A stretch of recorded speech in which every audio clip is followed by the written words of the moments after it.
Alright, good morning folks. I'm Aaron Heiser of Maker's Leather Supply, and this morning we're going to be building a tablet case. This is by far one of my most favorite designs I've ever done. We did make a template for this for the Tandy leather stores. This is the third of 3 exclusive templates that they asked me to make for them that will only be available in their stores. But anyway, we'll just show you some of the features here and stuff, and then we're going to get to it. But this is the tablet case right here. It looks like a real fancy, pretty book. You can open it up. It's got a notepad in it and a pen holder there. But my favorite part of this is that it kickstands. So it's a pretty neat design. And then the other thing that I had to make sure of this is that it'll hold an array of size tablets. The mounting for the tablet is actually on elastic, so it'll hold all kinds of tablets. I think this is like a 10.4 inch or so, and it's not the biggest one it'll hold by far. So anyway, the best part about this project people are going to love is there's no skiving involved. I know that a lot of my lately videos have involved a lot of skiving and stuff, and that is a challenge for some folks. No skiving here. This is all flat work. This is a really neat project. The biggest drawback is it does take a good bit of leather, but that's okay because the end result is totally worth it. So without further ado, I'm going to adjust the camera where you can see what's really important, which is my workbench and not me, and we're going to get on this. So here we go.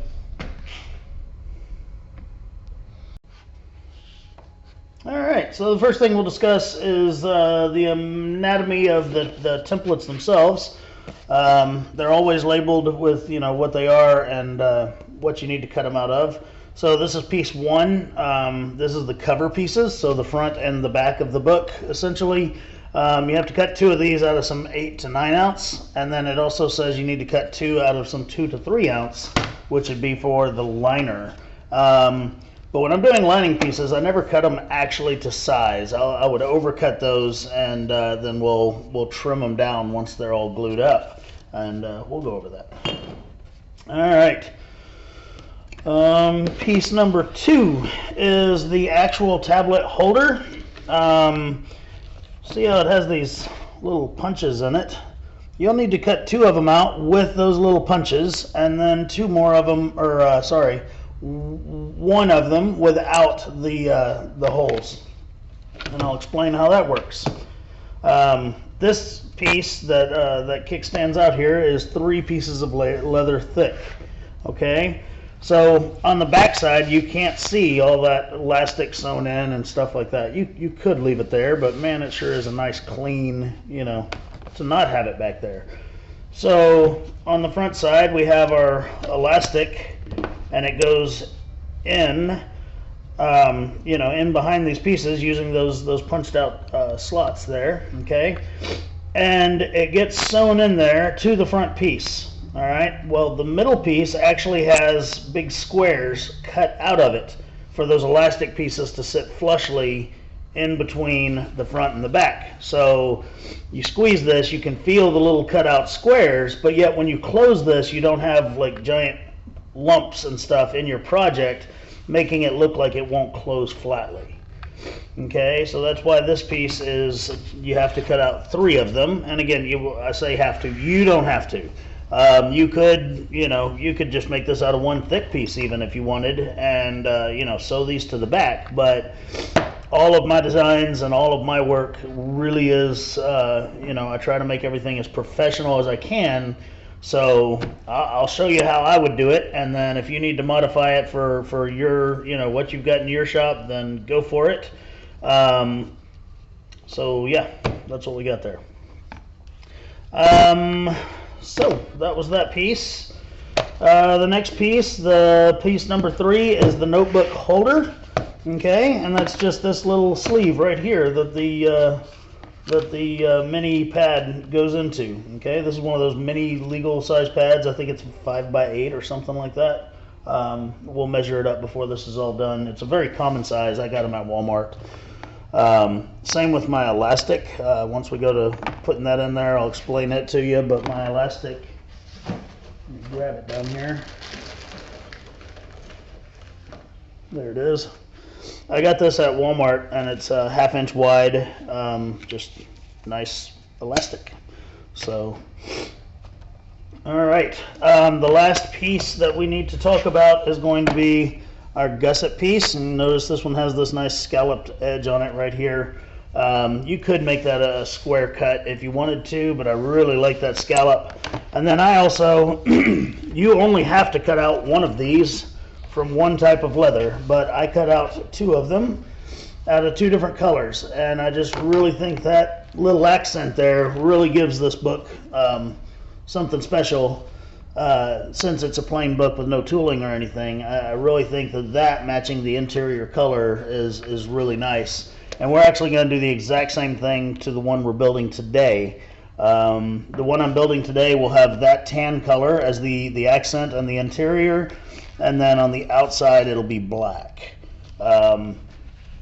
Again, you don't have to go through all the work to put 2 of those in there, but I really think it looks really nice. And yeah, I mean, it's just one more thing to make your stuff look, you know, fancier and worth more money. Most importantly, for the folks that are reselling their items and things like that. All right, so without further ado, we will get going. I went ahead over on my heavy cutting table with my bigger knife. I went ahead and cut out 2 of the 8 to 9 ounce cover pieces, but I have not done the liners yet.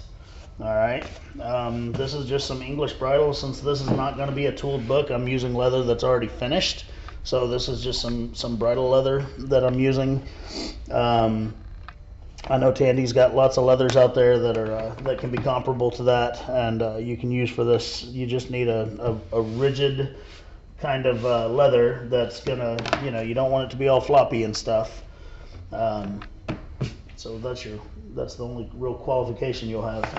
So the other thing I'm going to cut out here on the camera, I'll go ahead and cut out a couple of these. Now, we talked about this being 3 pieces of leather thick, and that middle piece, honestly, it can be just junk leather. It doesn't need to be anything nice. It doesn't need to be anything pretty. No one will see anything but the edge burnished into your other edges. So it really can just be any old scrap of leather that's about 4 to 5 ounces thick. So there you go. I mean, like I said, this thing does take a lot of leather, but there you go. You got to save a piece there. So I'm going to go ahead and put a new blade on my scalpel here, and I'll go ahead and cut one of these out. And the scalpel blade just stuck together. I'll go ahead and cut one of these out, and then I will move on to cut out one of the binding pieces with those scallops on it and stuff, and then I'll have to pause the camera and I'll go ahead and cut out the rest of my just repetitive pieces, because there's just no reason for you to have to watch me do that over and over and over. So I've got my scalpel here, brand new blade. To me, a brand new blade's a lot easier than trying to sharpen stuff, so I'm getting better at sharpening. I've always said I was terrible at it, but I'm getting much better at it, but I still don't like doing it. So, all right. Nice fresh blade, sure cuts this stuff really well. And the first time, most importantly. Nope. I go to say that, and then look what happens.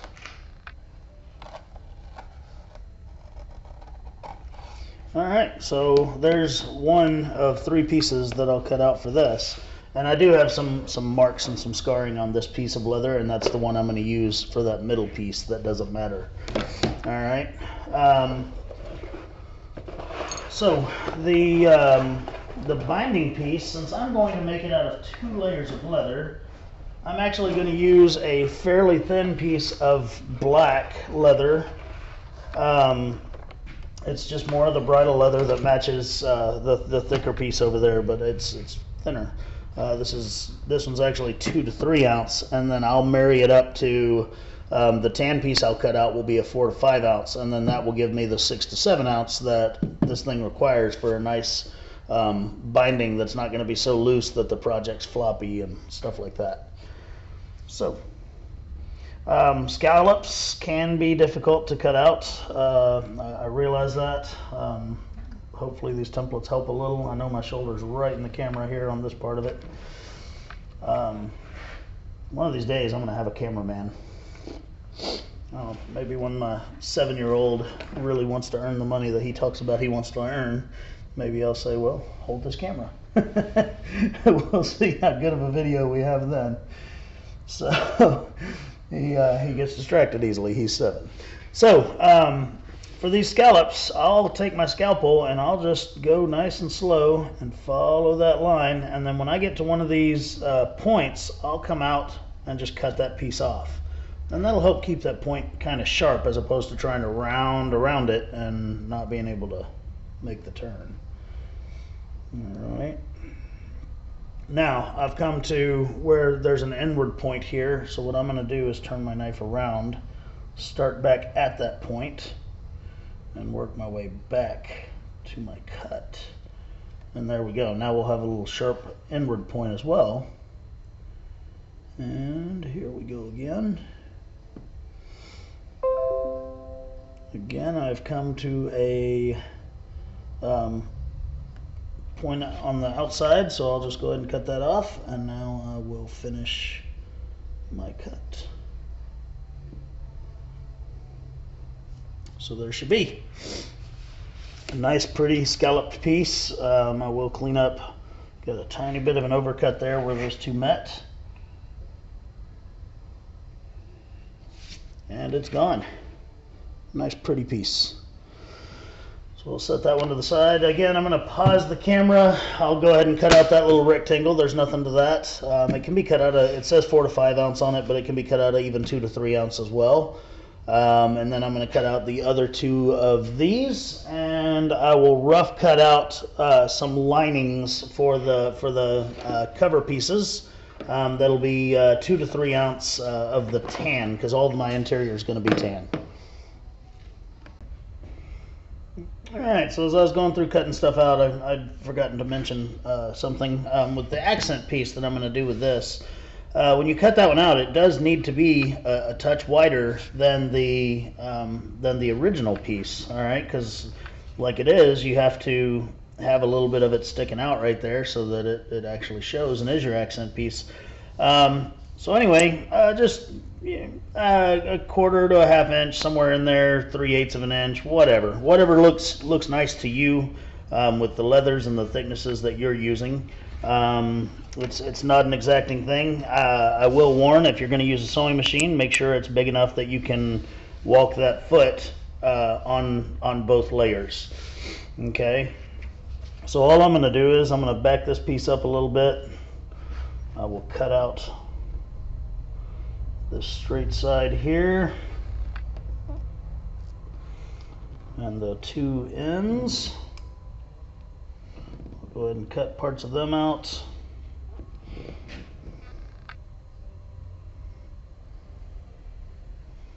Alright, now I will move it forward, and if you're not very good at eyeballing stuff and keeping it even and everything, then you may want to just measure this out, but I'm pretty decent at it, so I'm just going to test my luck, which, don't get me wrong, that still fails me sometimes, so I'm not that good. So anyway, now I'll finish cutting out these sides here, and then I'll cut those front scallops out.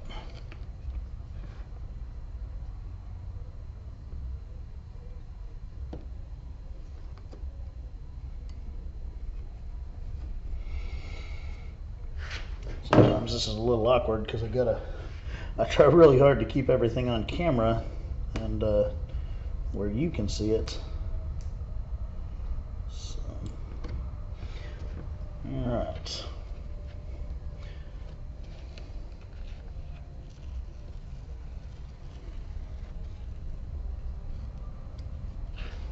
Okay, now I can do my scallops just like I did before, even though this is a little bit thicker piece of leather, not much.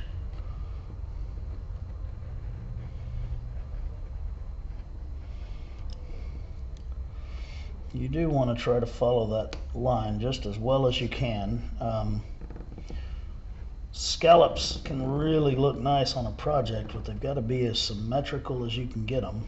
Otherwise, they just look like a bunch of rough cut lines.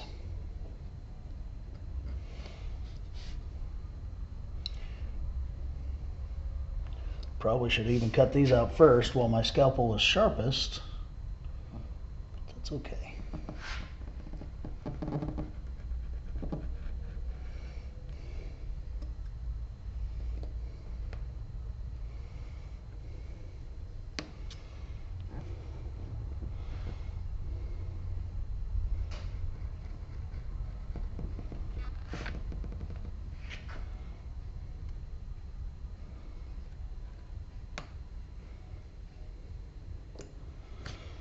All right, so that's gonna look pretty dang nice with the black and the tan. I've made a couple of wallets out of these two colors, and normally a lot of folks have heard me say I don't like using black leather, and that's still very true, but yeah, I think this will be real nice. So all right, I'm gonna pause the camera, reset some tools here, and when I come back, we're gonna get to putting some things together. Okay, so we're gonna start with the, excuse me, the most tedious part of this project, which is the part that holds the tablet in. All right, so we're gonna create all these little tabs right here, and create this entire middle section. To later be just sewn into the book that we'll make. All right. So, like I said, I cut out 3 of these, just like the instructions told me to, or the what's written on the tablet. And I have one piece here that is just obviously much uglier than the other. Looking at it on the camera, you can't tell, but there are some scars. When you roll it up, it's got just, I don't know, the grain on it's real loose and everything. It's just not near as nice as these other 2 pieces. So this will be my middle piece. All right, this will be the piece that nobody will ever see. So I'm going to take this piece, and I've got to put my I've got to put those slot holes in it. Okay, and I've shown people before that you don't have to have the fancy bag punch or oblong punch for this, but it does help, and it makes things a lot faster. All I'm going to do is, I'm not going to dare try to punch through this template, because guaranteed this punch will not fit through that hole enough. I mean, it'll set in it, but it won't fit in there enough to go all the way to my cutting board without breaking my acrylic template. Okay, so I'm just going to take my little scratch awl, and I'll trace out all those little 8 holes, and you know, I don't have to worry about getting them exactly in there and everything, because again, this is the middle piece that no one will ever see. Okay, so it's okay. All right, so I've got my my areas scratched out there. If I take it down a little bit, you can see the areas. I'm going to take my maul and my punch, and I'm going to knock those out right quick.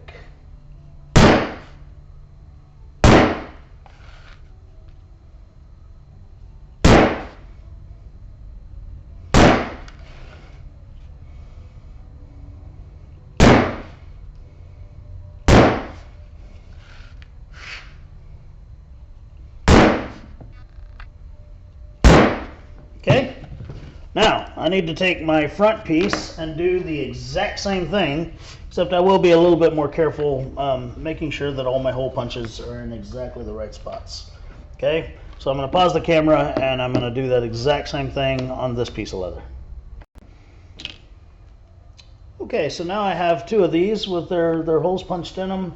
The other thing I have to make, and there's not a template for it, because just don't need one at all, is these little tabs that we're going to put on the elastic. And these aren't really a necessity, but they definitely make it easier to put the tablet in, and I like that since it's rigid right here, I think it might stay around the corners of the tablet a little bit better. I don't know, I haven't tested that theory. I just thought that it should have something.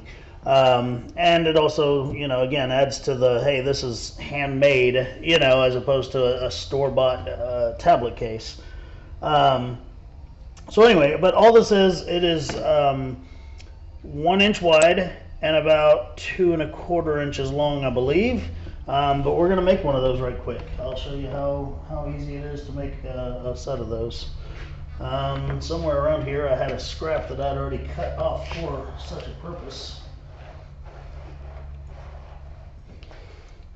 And I guess I'll have to pause the camera while I find that scrap, so give me a second. Okay, sorry about that. Alright, so this piece is 1 inch wide. It's out of the 2 to 3 ounce leather, just some of the scrap that we have left over from cutting out our lining pieces over there. Alright, all you have to do is start with a straight edge. I like my centering ruler, I've explained it before. It has an 1/8 inch grid on half of it, and then the other half of it is it doesn't have that. Anyway, well, it's 2 inches wide, so the 1/8 inch grid part's wide, 1 inch wide, and the other part's 1 inch wide. So that's how, if I need 1 inch wide little scrap or piece, I just take one of these rulers and go to town on it.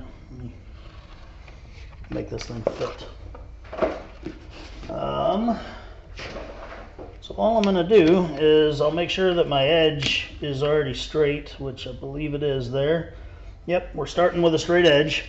So all I'm going to do is take this ruler, I'll turn it upside down so that I can have the lines, and I know the lines are hard to see on the camera, but I've got the lines for the 1/8 inch grid, the last one of them perfectly aligned with the edge of the leather, and that tells me that now this is going to be 1 inch wide. Alright, so cut it out, and there it is, 1 inch wide strip. And I use 1 inch wide strips for all kinds of stuff, so that's a really convenient part of this ruler that I didn't even think of when I designed the thing. It just happened that way. So alright, so I'm going to cut out 2 of them because I need 4 of those tabs,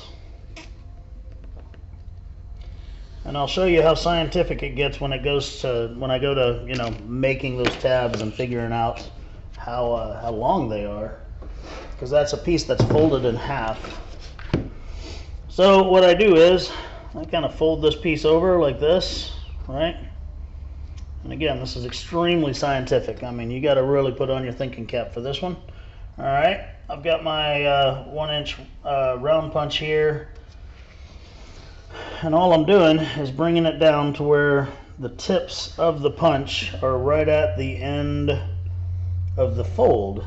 Alright, and I mean, when I designed the very first one, this is exactly how I did it. I was like, that'll do right there. So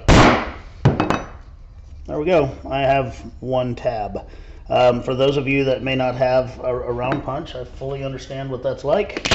I promise I haven't always had all these tools. So we'll measure it, and this thing is 2 1/4 inches long. I was actually right when I said that earlier. So I need 4 of these, so we're going to fold it in half again. Bring the punch down to the end. If you don't have this fancy punch, again, 2 1/4 inches long, and pull a quarter out of your pocket. A US quarter is right about 1 inch, and cut around it with your scalpel. If you don't have a quarter, well, then you must be a leather worker, because we're all broke. So yeah.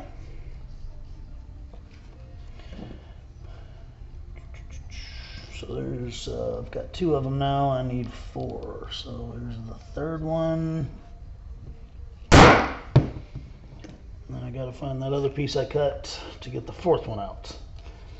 I knew I'd need 2 pieces.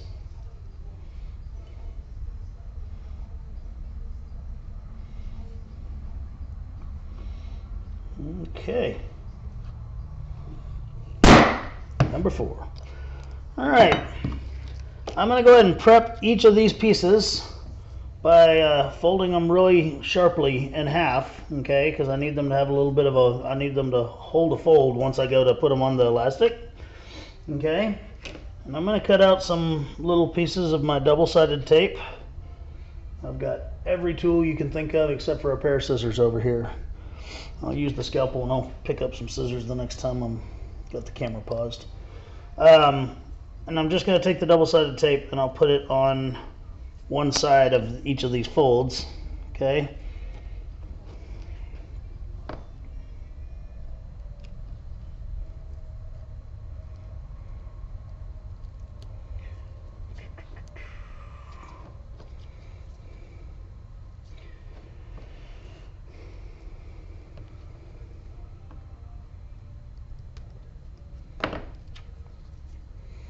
I was actually supposed to make this video what I would call last night, but it's now like 3 a.m. I went ahead and went home, got a little bit of sleep, and yeah, I figure if it's still posted by the time anybody wakes up this morning, it's probably okay. Still counts as night, right? The life of an entrepreneur. What's sleep? All right, so now to cut our elastic. Elastic's really cheap, so I mean, I think this piece, don't hold me to this, I want to say I paid less than $1 for this like 25 yards of elastic. Okay, so I'm just gonna take and cut off kind of long-ish sections. Let's see, this is 10 inches long, guaranteed to be way longer than what I need, but that's okay. I would rather have it way long than short. Okay, so there was 1, 2, and when I say 10 inches long on elastic, that's with it relaxed, okay, not with it stretched.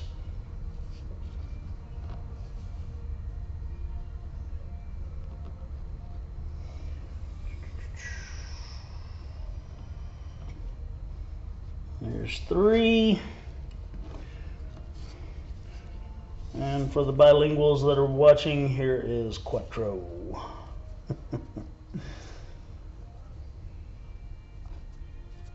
There you go. Your Spanish lesson for the day. I like Big Bird, right? Okay. So now I'm going to take where I put that double-sided tape, right? I'll go ahead and pull the backing off of it. And I will put that, I mean, 100% exactly in the center of that. I mean, you know, not a millimeter or partial of an inch to the left or the right of center, I'm sure, because, you know. But anyway, I'm just going to lay this across here as centered as I can, and I'll fold that thing closed. There it is. That one's ready to sew. And I was just kidding about that whole, you know, exactly center thing. It's fine. That's why we overcut them. Okay. So yeah, we'll do that a couple more times just because it was fun, and we like doing things that are fun, right?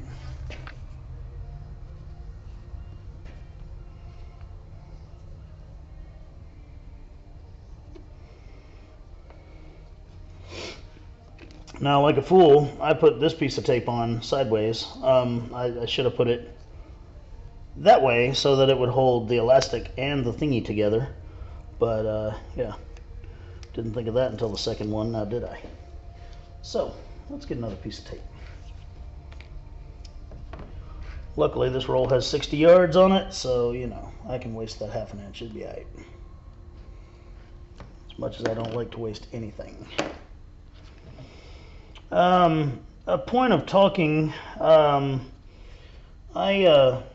did want to say that a lot of the time when you're making a template like this one, and it's not a wallet or something that's, you know, specifically going to have to fit inside your pocket or whatever, you know, I realize that this template calls for several different weights of leather, okay? Those really are they're suggestions, you know. I understand that not everybody has a warehouse right out their door that they can just go out there and pick all the leather that they want. I get it. I remember what it was like when I started in this hobby, and I didn't have the resources that I have now, having, of course, a store here. So, you know, if something calls for a 2 to 3 ounce lining and you only have 4 to 5, then line that sucker with 4 to 5. Who cares? All right. So I just want to put that out there. You know, leather is all about working with what you got and making it work for you. All right. And if you have to change the design of something, or, you know, the components of something to match your tools or your ability or whatever, you know, go for it. And it will make you a better leather worker, that you went outside the box and you did something that needed to be done. All right, I'm going to pause this. I'm going to set up my sewing machine, and all I'm going to do is sew little rectangles to sew these tabs onto the elastic pieces. All right, so over here at the sewing machine, I have, this is the Class 26, the lightweight cylinder arm machine. I have it loaded up with size 138 color natural thread. I love the natural thread. Unlike white, it doesn't stand out too much, especially when you're using it on darker colors. And it doesn't look dirty like white thread can after it gets old. So real simple. I'm just going to sew a little rectangle here on each of these, just to hold that elastic in there. All right, so nothing to it. I'll do one for the camera, and then I'll pause the camera, and when I come back, we'll magically be done with all 4 of them.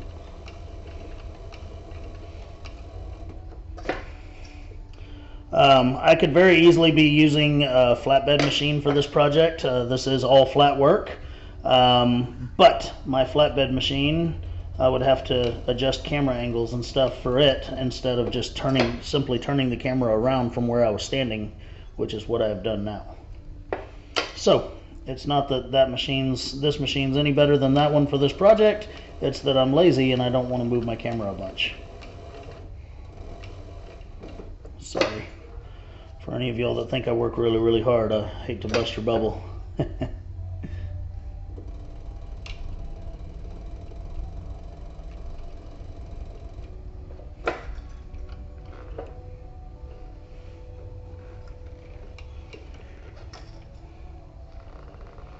Alright, back to our original stitch hole there, so I'm going to go ahead and do a couple of extra stitches to do my overstitch there. Okay, I still don't have a pair of scissors, but I do have a scalpel, so I'll just rough cut this off with the scalpel, and I'll go back with my trim it in a little bit. But there's what we're looking at right there. Let me get it where you can actually turn the brightness down a little bit. That'll help. There. So there's what we're looking at. Just a small rectangle sewn on there, and then I'll trim all those threads off, of course. And I've got 3 more of those to do. So, all right. So see this jumbled mess right here? I daisy chained them so that I wasn't just cutting each individual one off the sewing machine, mostly because I still didn't have a pair of scissors over there. But now I got off my lazy self and got me a pair of scissors. So I'm going to cut these apart, and then I'm going to do my scalpel trick on cutting the threads flush with the project. All right.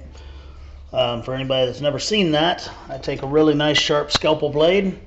Okay, and I take my I'm holding my string. Take that scalpel blade and put it right there at the base of the string, and then I don't move the scalpel because that can lead you to nick your leather and cut your leather. I move the string, and there we go, nice and flush. Don't have to burn it off or anything like that, and it looks great. It's a braider's trick. Guys that braid rawhide and leather, that's one of the things that they do when they're finishing off their knots and stuff. That's where I learned it. And it works. back here I had a stitch or my loose thread got pulled into another stitch there, so I gotta pull that out. So anyway, I'll do that same trick on the back side here, and yeah, and then I'll do the other ones, and then we'll start placing these into the piece that's going to hold them. Alright, I got all my threads trimmed there, and now it's time to put the straps on into this piece of leather. And I want to talk about that for a second before we just go executing stuff. And I use the word execute deliberately. Okay, so when I first showed you this tablet case, it was holding this tablet right here. But it also holds this tablet right here. That's the reason for the elastic, all right? So when we do what we're about to do and put these little straps in here, I can't give you a definitive, you know, oh, it's, you know, an inch of elastic hanging out outside the leather or whatever. You're going to have to kind of use your judgment with the elastic that you have. Some of it's weaker, some of it's stronger. You might have a piece that's wider or more narrow, things like that. I will tell you everything we're doing, and I won't just leave you in the dark with it. But see, this thing holds this tablet really well, and it holds this large one just as well. And that's the goal with this thing, is that, you know, maybe you only do custom work, and this is specifically for one person's tablet, or maybe you are making it to take, you know, as a sample at a craft fair that you're hoping to sell it, and you need, you know, the buyer to know that, hey, no matter what size tablet they've got, as long as it's not bigger than, you know, this sheet of leather, then it's going to fit. Now, I got on Apple's website, and I looked up their iPad dimensions, and there you go. The prototype to this was much simpler. And there's my poor man's iPad right there. I just stacked up some leather and glued it together, and I made an iPad out of it. All right. And so I know that this thing will fit an iPad, because not everybody's a Samsung guy like me. Some people like these silly things. I'm not knocking iPads. They're pretty awesome. I just don't have one. So anyway, again, I know that this thing will fit an array of tablets and the most popular tablets. Like that's the biggest key. Look up the most popular ones, you know, that your friends and family are using, and build you one up out of leather, cardboard, whatever, and make sure what you're about to do fits it. And then look up a little bitty one like this and make sure what you're doing fits it too. And then you're good. All right. So now that all my rambling is done, hopefully I've made some sense to you. Excuse me. We're going to do that exact thing. So I'm going to use a lot of double-sided tape, because initially I'm just going to stick those little straps in here with double-sided tape. All right. Now, when I sewed these, the finished side is what is up on the sewing. Okay, the back of your sewing looks like complete hammered mess if you used a sewing machine, probably, because this is super thin plus the elastic in the middle, blah blah blah blah blah. All right, so to go around the corners of a tablet, you know, and look right without being folded and rolled over and all that craziness, I hold it down just like that, and then I take this piece and I fold it under, okay, and then I put it down through one of these little holes. So it really, so it looks like that. Okay, the fold goes down so that when that goes out, you've got to think about how that would wrap around the corner of something, and there it would do it naturally, as opposed to if it was folded the other way, it would not naturally fold over the tablet. Okay, so I'm going to take and do the exact same thing on the other one there and pull it down until they're about even. Okay, now I'm going to go ahead and double-sided tape that sucker down there just like that. And there's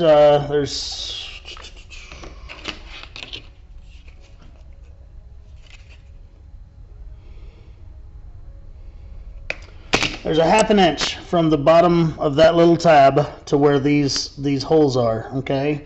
And we'll just stick with a 1/2 inch because it looks about right compared to the one I did before. All right, so I'm gonna carefully place that upside down, and I'm gonna go to the back side of it, and I'm gonna double-sided tape it down. Okay, so here's my double-sided tape.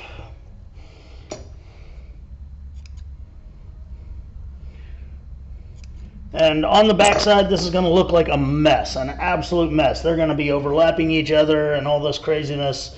That's fine. We're going to clean it all up later, and we're going to hide it in between layers of leather. So that's cool. All right, now I'm going to double-sided tape back here. And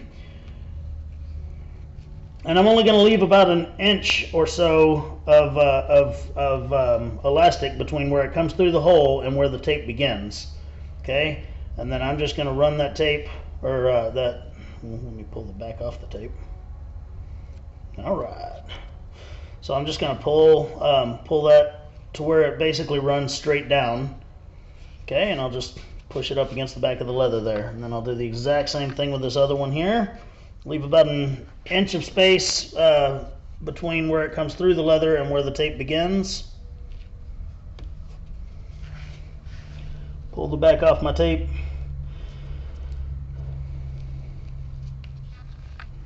Flop it over, pull it up from where I made the mistake there, and pull it through. Now, I will go back to the other side and make sure that it's still nice and straight, and you know, one side's not way longer than the other and stuff like that. And then I'm going to also just compare it to the one I made here just to make dang sure.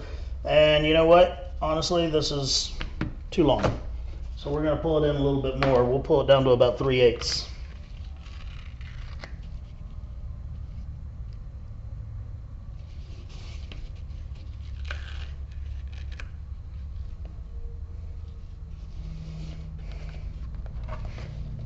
There we go.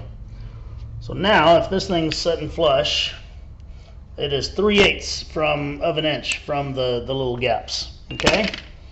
And that'll be about right. Now, if you put your fingers here and kind of hold it on the back side, you'll see how much that sucker can stretch to, you know, go around a much larger tablet. All right. Now, I have 3 more of those to do, and you don't want to watch me do it or listen to me talk while I do it. So, I'll be talking to myself while I pause the camera. Okay. So here we have it. Here's the outside. It's all nice and pretty. And looks pretty good, I think. And then we have the jumbled mess on the backside. We'll worry about that later. Again, that's why we do 3 layers here. We can hide all that. Now I'm going to go ahead and this is only held on with double-sided tape, so I have to be very, very careful. But I'm going to go ahead and double-sided tape on the back of my tablet. I'm going to go ahead and slide these suckers into the tabs and make sure it's nice and tight and that it'll hold both of these sizes of tablets that I have. Okay, so that's pretty secure.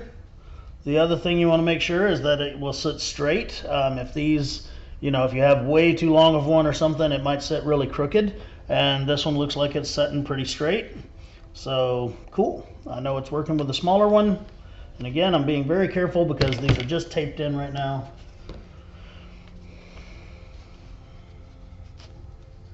We'll put my larger tablet in it, which is very comparable to iPad size, so I don't need to worry about using my poor man's iPad over there.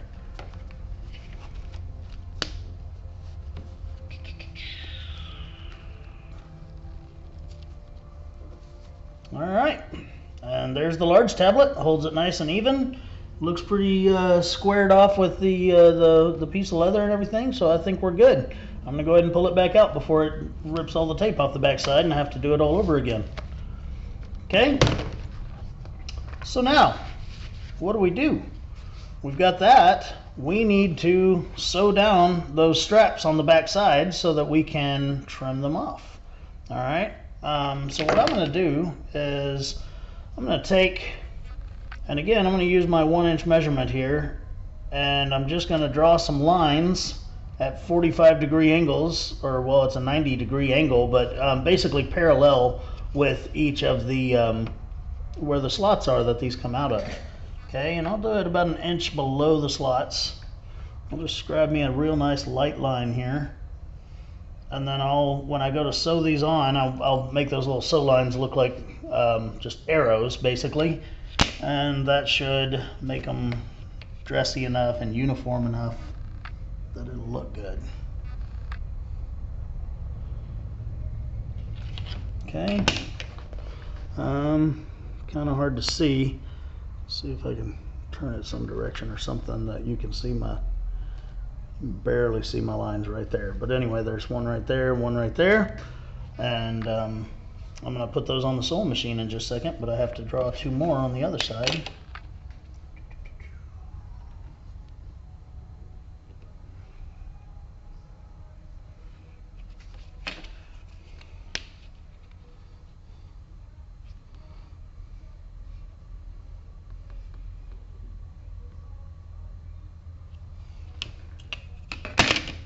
Alright, so I'm just going to sew those 2 little corners, and then we can turn this sucker over and clip all that ugliness off, and I'll show you how we do our middle layer. Alright, so I'll spin my camera around to my sewing machine. There's nothing to this line at all. This is another one of those projects, I hadn't said it out loud yet, but this could easily be hand sewn, especially since it's all flat work. But there is a lot of sewing involved, so I'm using a machine because I can't take 3 days to make this thing. It's not that it takes 3 days of solid sewing, it's that it would take me 3 days with all the phone ringing and people coming in the door and all that. That's why most of my videos are made at 4 and 5 in the morning, because otherwise there's always folks coming in, which is a great thing, don't get me wrong, I love it, but it doesn't help me get videos done. I'm damn near off camera now, I'm sorry. There we go.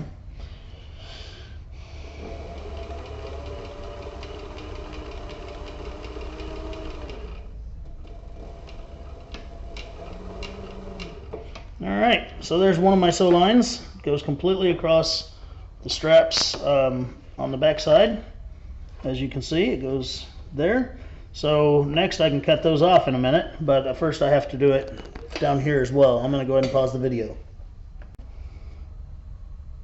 Okay, so I got my triangle sewn in there, and this sucker's done as far as this piece is concerned, minus this magical mess we have back here.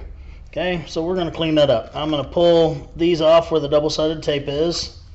Okay, just going to pull them up here, and then I'm going to trim them back a little bit. Yeah, some good tape. Alright, and it doesn't have to be all crazy even or anything like that. I just want to trim them off to where there's not a ton of bulk down there. Okay.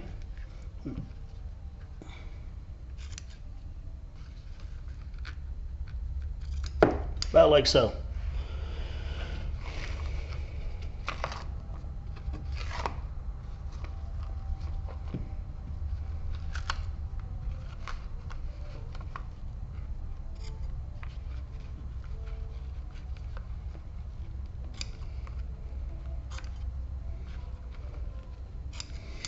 All right, now we have to figure out now that middle piece of leather. All right, the one that's going to make it to where you don't have the bulk. Like if you push down on this right now, you can see and feel the bulk. You can feel the straps underneath there, and I don't want that. I want it to sit nice and flat. I want the tablet nice and flat up against this piece. That way when the book closes, you don't see a bunch of gaps and stuff in there. Okay? So, again, we have a very, very scientific method for doing such a thing. All right, we're going to put this on top of our piece that's going to be behind it. And I'm going to line them up as perfectly as I can. Hold them down. And then I'm going to take a hammer. And I'm going to beat where those straps are. Okay? And just beat the tar out of it. Now you need a very nice, smooth, flat face hammer. Don't go using the one that you hang all your pictures in your house with, or the one with the giant grid on it because you're a framing contractor. Don't do that. Use a nice smooth face hammer because otherwise you're going to mar up this piece of leather. If you don't have a smooth hammer like this, no problem. Get your little scrap piece of leather and move it around and bang on it on top of this. You know what I mean? So like if I didn't have a smooth hammer, I'd take this piece, even though this one's way too thin, 4 to 5 ounces or more, and I'd beat on it, and then that would save me from marring up my nice leather, okay? But I got a smooth hammer.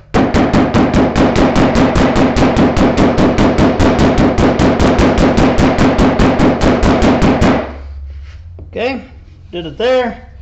Now I'm going to do it over here.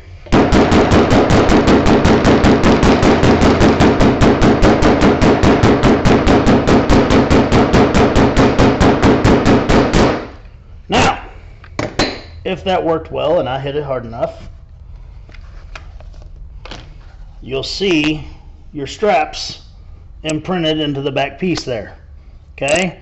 And you can't really see it that well, unfortunately, but I can see it well enough. So I'm going to take my scalpel and I'm going to cut it out. Where I see those marks, I'm going to cut.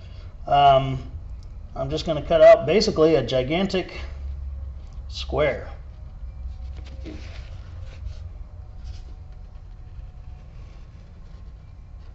And again, this doesn't have to be pretty because no one will ever see it. Well, minus the people that are watching this video. You're seeing mine right now.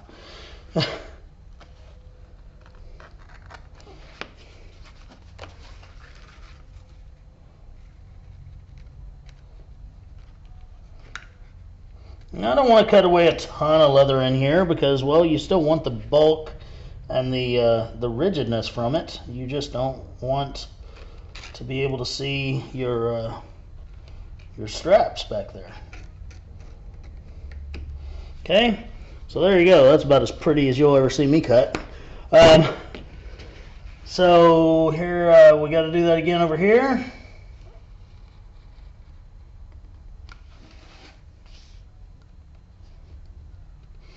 And in case you're wondering if you've ever wanted to make a pair of flip-flops, very same design with the midsole where the straps go into the top sole there. There's a midsole, and you do this exact same thing. You just cut out all that area where those straps are, and then whoever's walking on them doesn't feel those straps underneath their feet. I've got a rule when I make sandals and flip-flops, which I don't make very many, but if I can't stand at Six Flags all day in a line for a roller coaster in these sandals because they're uncomfortable, then they're not good enough. I see a lot of people throwing sandals and footwear out there that I'm just like, there's just no way that that's got to be comfortable. And I realize that, you know, some people, if it's a special occasion thing and they're not gonna stand at Six Flags all day in them, then they don't care, but I do. Okay, so now I'm going to test my fit. I'm going to line these two perfectly back up again, okay? And I'm going to just basically rub around on it, and if I can feel one of those straps sticking up, then I will continue cutting. But I was pretty generous with my cuts, so I don't feel it. Except right there. Just right there. So let's just shave a tiny bit more off that piece.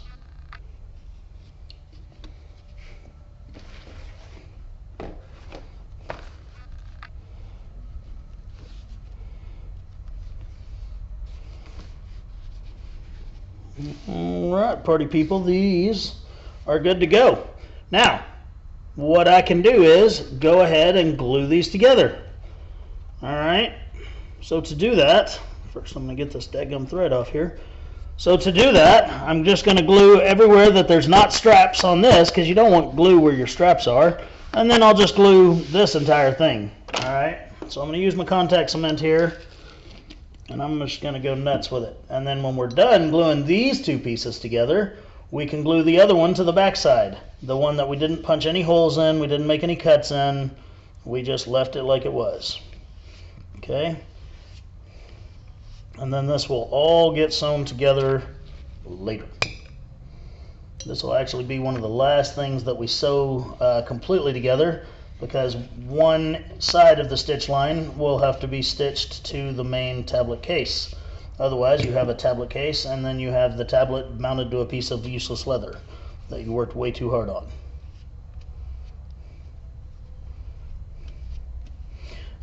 When I'm doing my glue up here, I'm going to make sure that my glue goes all the way out to the edges, because that will help my burnished edges, or however I decide to do edges. I hadn't decided yet. But anyway, that will help my my edges to look prettier. It'll make it to where if I do them right, I can make them look like it's one edge, not three pieces of leather molded together. Edges are a tricky thing, and I know lots of folks struggle with them, but they're really not that hard. They just take a while. Good edges, I don't know anybody that gets a good, nicely burnished, good looking edge and, you know, just a matter of rubbing on it or something. I mean, there's usually multiple coats of rubbing and sanding and applying something to it, and we'll do lots of edge work on this video. Well, we'll do lots of it on this project. I won't do a ton of it on the video because, again, I try not to make you watch me do the exact same thing over and over and over. Again, I'm not getting glue on my straps, so be cognizant of that, please. There's not going to be glue on my straps, and there should not be on your straps.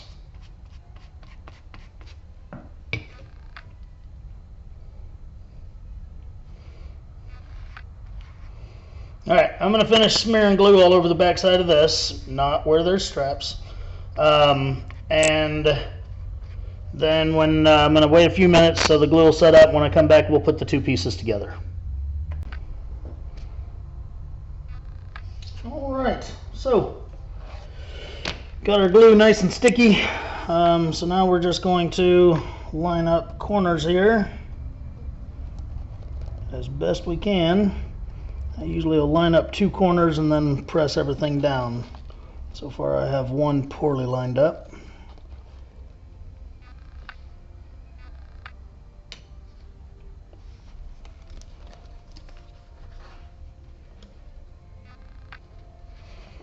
Alright, I just press those two pieces together, making sure that they're really nice and pressed together. You can even use a hammer, or I don't have my squeaky toy over here, but you know, one of the little rollers like my squeaky toy. Now we're gonna glue it again. Okay, see how nicely those straps all fit in there. And yeah, those cuts are ugly, but ka-chow, they don't even exist anymore. So glue on the back of this, glue on the back of this, not where the straps are, and we can stick it together. It is okay if there's glue here where the straps are, because if there's not glue on both sides, then it's not going to stick together. But not an excess of it. You don't want a bunch of it getting onto those straps, like if you had just pools of glue.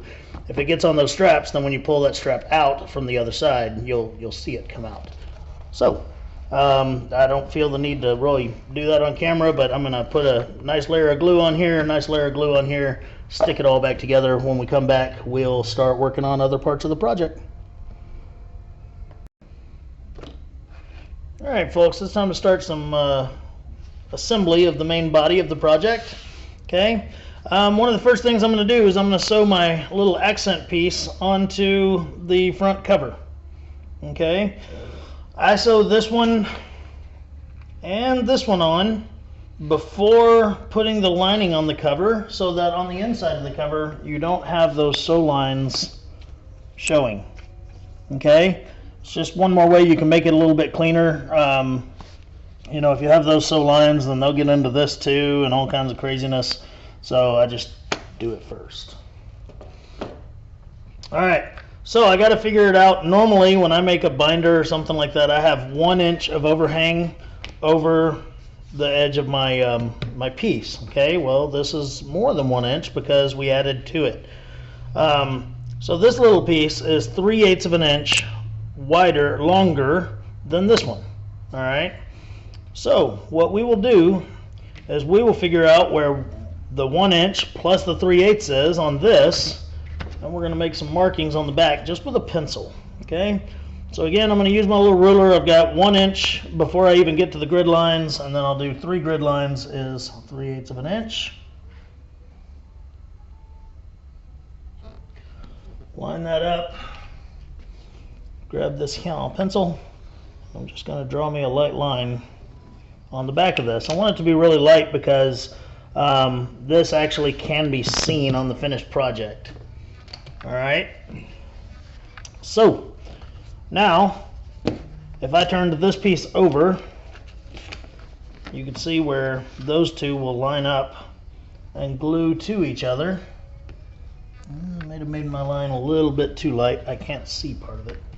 So let me just re-scribe that right quick.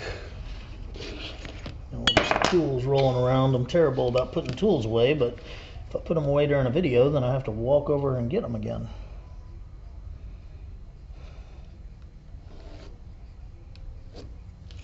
Alright, a little bit heavier line. So when you set your main cover piece down, it will you're just going to line that line up with the edge of it here and glue that together, and then we'll sew that piece on. Okay, once we've sewn that piece on, we're going to come back and we'll glue the other one onto this, and we'll sew it down, and then we can line our front piece here. All right, so let's get a little bit of glue. You could also use just double-sided tape on this, you know, for a quick stick. I'm not going to be crazy careful putting this glue on here at all, because this is not going to have a burnished edge or anything like that. I'm just going to run me a nice wide stripe of glue down that, and another one down this side of this. I do want to make sure that the glue is not going to seep to the inside of this or the inside of that line right there, because those are finished areas. Okay, we're gonna get that glued together. When I come back, we'll be at the sewing machine and we'll sew this first part down, then we'll glue the next layer on top of it and sew it down. So we're gonna wait a couple of minutes for the glue to set. All right, got that sewn on, or stuck on there just with the glue. And I'm now back at the sewing machine, and I'm going to very carefully and slowly sew that area on. Okay, I'm going to use the inside of my presser foot as my marker, as my edge guide, I guess you could say, to get right up there on the edges of my scallops and try to keep it as uniform and straight as I can. That's one thing that really stinks when you're doing accent pieces like this, is like, you know, if you screw up the stitching on it, well, you're accenting and highlighting a bad part and not a good one. So yeah, all right, so I'm going to start out with my back stitch, and then we'll run forward from there. Got my elbow over here on my reverse lever.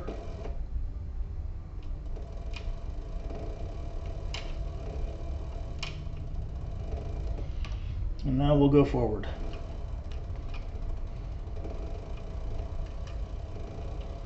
And again, I'm going to go extremely slow on this line because I want to follow it as well as I can and not screw it up.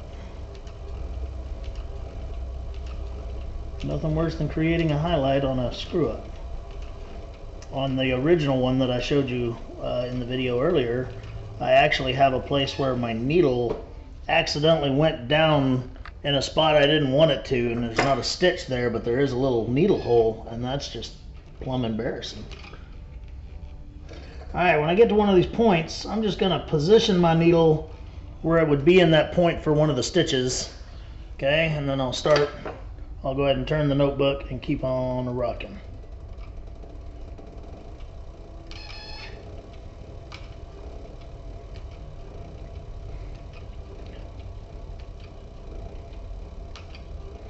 I would rather take 3 days to sew this one stitch than to have even a single stitch out of place when it's done.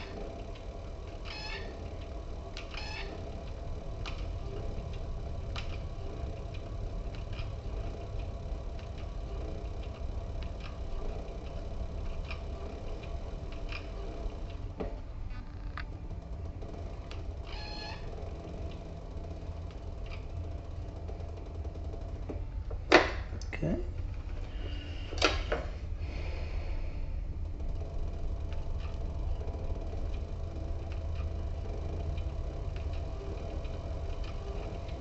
Before my skills on the sewing machine were as sharp as they are today, I probably would have hand sewn this back in the day just to make sure that, you know, it looked right. But I'm pretty confident in my sewing machine skills nowadays, so.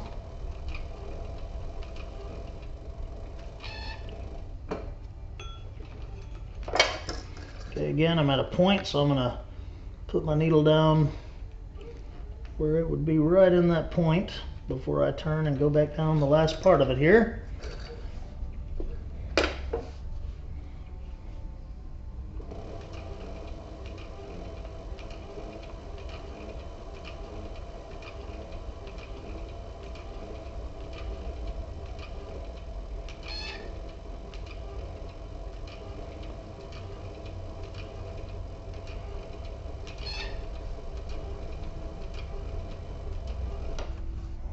We'll back stitch to complete my last stitch here.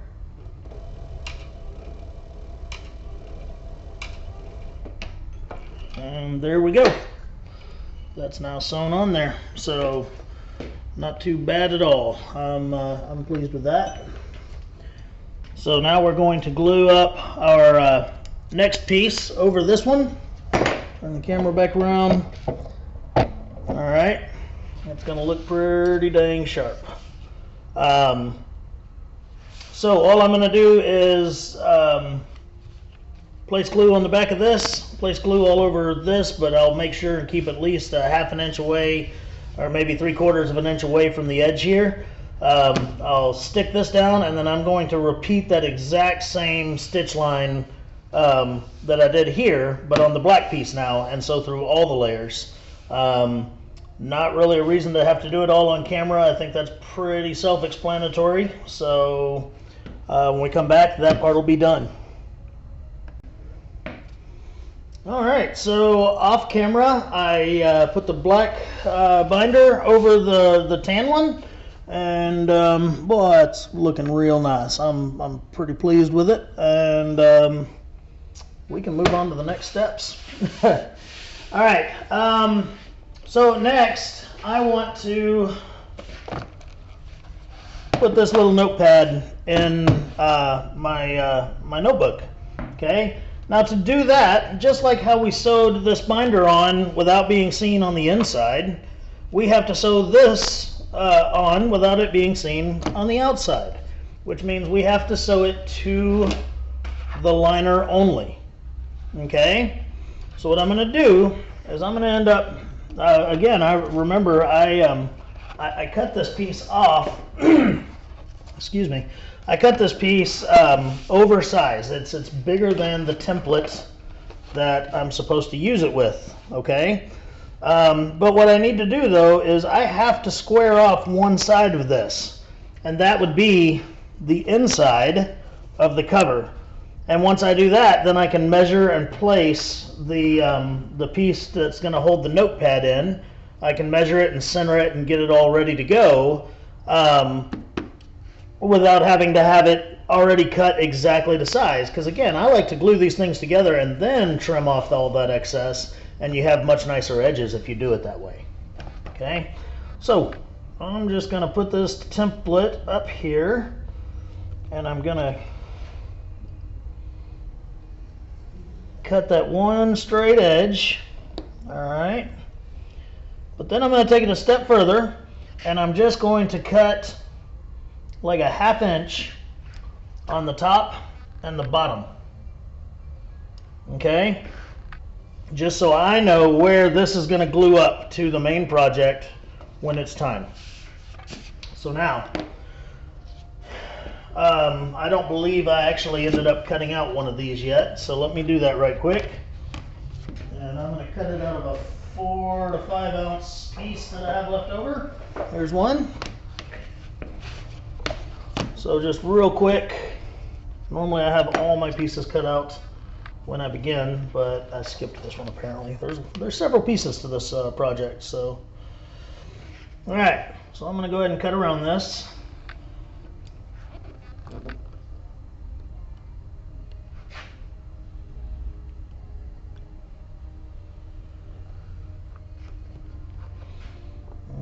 excited to finish this one, being the black and the tan. I've said it a million times. I know I've even said it on this video. I don't like black leather, but this one is going to be something special with that tan accent on it. I joke with a lot of customers when they come in, the ones that are looking for crazy turquoises and purples and all that stuff. And I like brown leather. I like shades of brown. That's kind of my boring thing. You know, and when they ask me why I don't like the purple and the turquoise and all that, I'm like, well, have you ever seen a purple or a turquoise cow?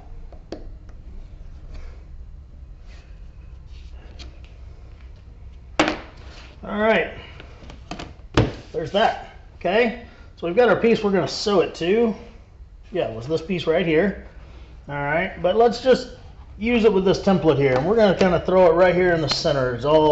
It doesn't need to be, you know, any specific measurement. I just want it kind of centered.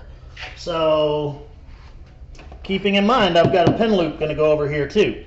So let's say that this thing's going to end up being 1 1/8 inches from this side. That's easy enough. I can do that. All right. So 1 1/8 inches from the inside, the side that we cut a straight line on. So I'll go back to this ruler again. I'll go in 1 1/8 inches and get my little scratch awl, and I'm going to scribe an extremely light-handed line. I'm not going to go crazy with it. Just a very light line. I guarantee you can't see that because I can barely see it. All right, and then that's what this thing will butt up against when I sew it. All right, now I already know that it's going to be nice and straight. It's 1 1/8 inches from the outside there. Okay, I got to tell you a quick story while I get this thing ready. I'm just going to double-sided tape it down. Let me make dang sure there's enough room to do that, though, before I say that. I may end up gluing it if I didn't. I'm going to use the tape, but I'm going to do something crazy with it. I'm going to cut the 1/4 inch piece of tape in half and tape it down. Okay, just lengthwise. This is 1/4 inch wide. I will split the tape, and we're going to stick it down on both sides of this. Well, I'll tell you a funny story that the one about the turquoise cow reminded me of. When I was in Iraq the second time, we lived with the Iraqi army, right? And there was this little place right off the post that we lived in that had burgers and stuff, you know, like a little kebab stand that had burgers and stuff, right? And they were good. We liked them. But the colonel, he never partook. And we asked him one day, we're like, sir, why don't you ever come out there with us and grab a burger, you know, as opposed to eating these cold meals that we eat all day, every day? And he just looked at us and he was like, well, those are beef, right? And we're like, yeah. He's like, when's the last time you saw a cow? And yeah, that's the last time I ate one of those too. Because I hadn't seen a cow in almost a year. But anyway, I'm sure they were just goat or something, you know. That's fine. We ate a lot of goat that year. Doesn't bother me. Bothers Jenny Sue. She loves goats. Alright, so anyway, my stupid story. So I'm just going to line the side of this up with that line that I made. And I'll stick it down on both sides. Alright, just to narrate what I did, I know I did it in front of the camera, but just to tell you all about it, I took that double-sided sticky tape and laid it non-sticky side down, and then just took my scalpel and ran right down the center of it and cut it into 2 1/8 inch pieces instead of this 1/4 inch piece. Kept me from having to worry about keeping a nice straight easy glue line on here and all that, but yet my borders are still going to be extremely narrow because there's not a ton of room on the sides of this notepad to stick it in. Okay, if you get too much glue or too much sticky in there and sew it in, then you may not be able to get your notepad in there.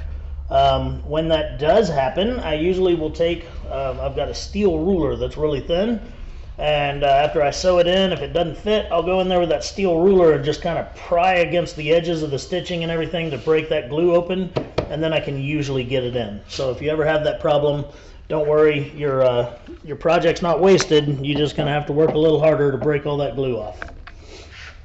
All right, so now I'm just going to sew these two sides down. I'll go ahead and break out the edge guide for this part so that we can do it quickly and efficiently. This drop down edge guide is absolutely the most amazing thing ever made for a sewing machine in my eyes, besides the machine itself, because I can adjust the ride height. Like right now, this is not up against the base of the sewing machine. It's lifted up about a 1/16, maybe an 1/8 of an inch, so that it will ride over this piece but up against that piece. All right. So I'll stick my leather in there, I'll do my back stitches, and then I'll start going forward with it. The only thing I don't like about the edge guide is when it's down, it's a little bit more difficult to get my hand in here and hold my threads. So do it this way. Alright, so I got a back stitch first. 1, 2, and 3. Oh, let's do one more because I was kind of far from the edge. And then we'll go forward. Get my beginning thread out of the way there. Alright. Now, using that edge guide, I don't have to worry about running off the edge of it. I just need to keep it up against the edge guide and sew it straight down. A lot of folks buying sewing machines ask me if they need the edge guide, and the answer is no. You don't need one. There's a lot of things you don't need, but it sure does help. I didn't have one for a long time when I started with my machine, and I'm glad I didn't, because I learned, you know, how to sew without one. But now that I have one, it does make things quicker and more efficient, and I don't have to be, I'm not going to say as careful, but I don't have to worry as much about having that straight line, because I know it's sewing a straight line as long as I have it on there. Especially like doing belts and straps and things like that. Kind of nice. I'll start sewing, I'll get it under control, and you know, have it running on the stitch guide or the drop down guide there, and man, I'll use the other hand to drink some coffee or answer a text, or you know, all those other things I shouldn't do when I should be paying attention to my project.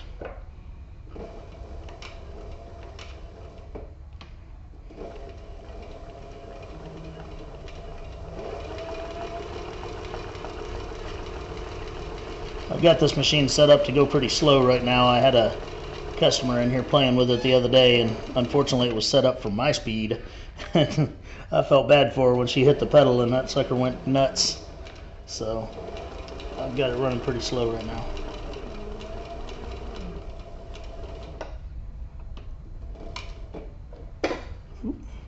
I didn't get my reverse lever pushed in time, so I gotta make sure I put it back in the last hole before I hit reverse and do my back stitch there.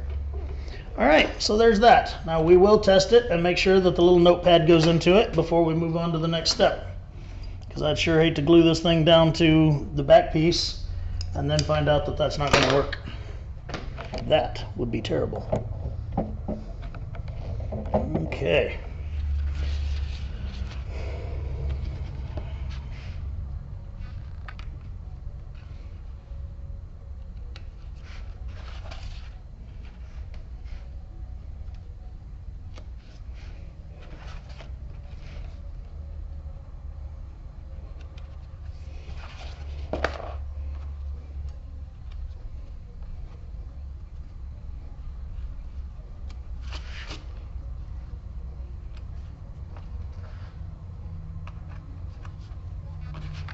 I'm anxious to get this video downloaded. I want to go get some breakfast. Look at that, like a glove. Love it when a plan comes together.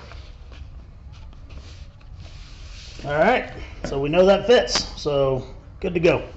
All right, now we have to glue these together.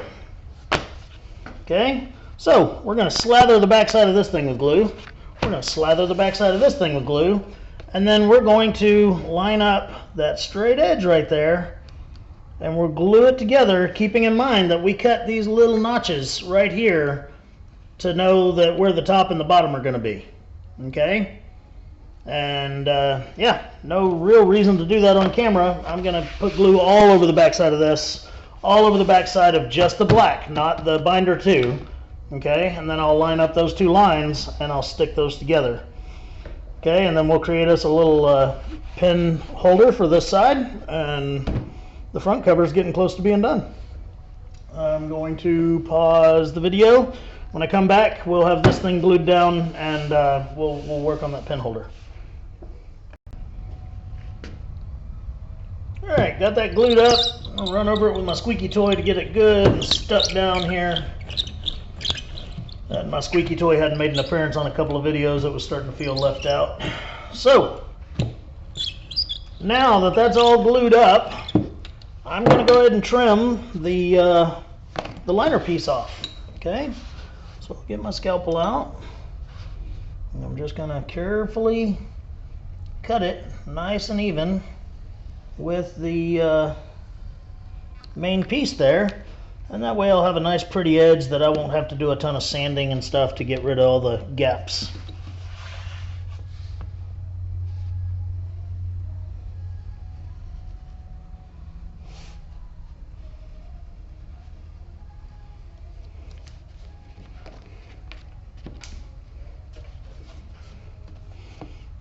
Everywhere I work in this shop, there's just a puddle of leather scraps and thread ends and stuff at my feet, but I used to walk to the trash can 10 million times, but man, that takes a lot of time.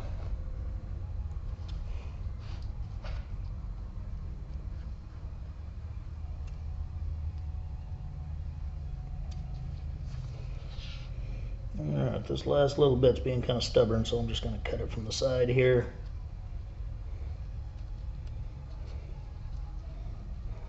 Grr. There we go. All right, nice and trim and pretty. Once we go over that with a round edger and do a little bit of sanding to get rid of any glue that's left, it's going to be great. Okay, so the next thing we need to do is figure out a little pin holder for over here.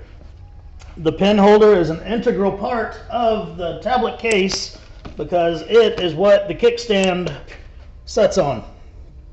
Okay.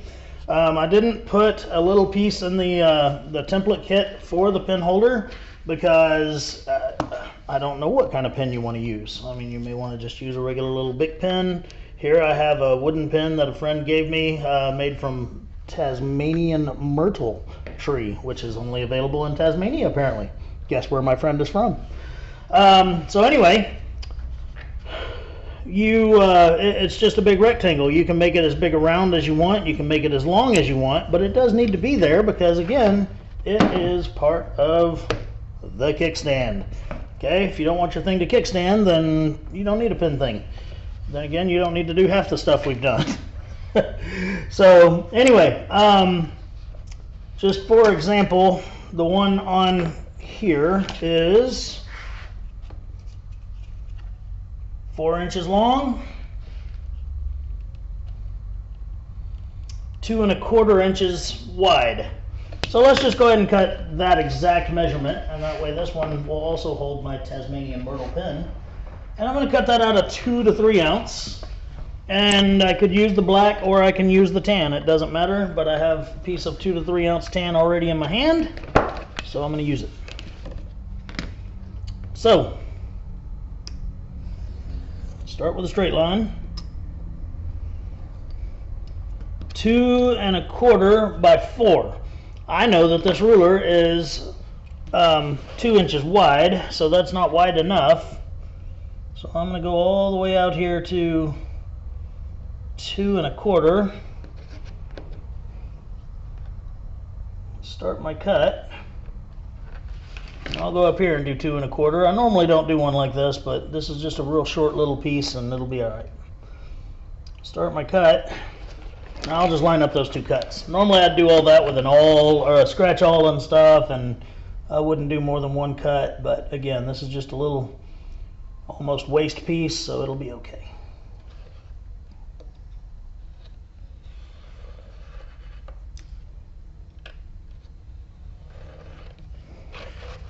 All right, now that piece needs to be 4 inches long. So we're going to start with a squared off edge.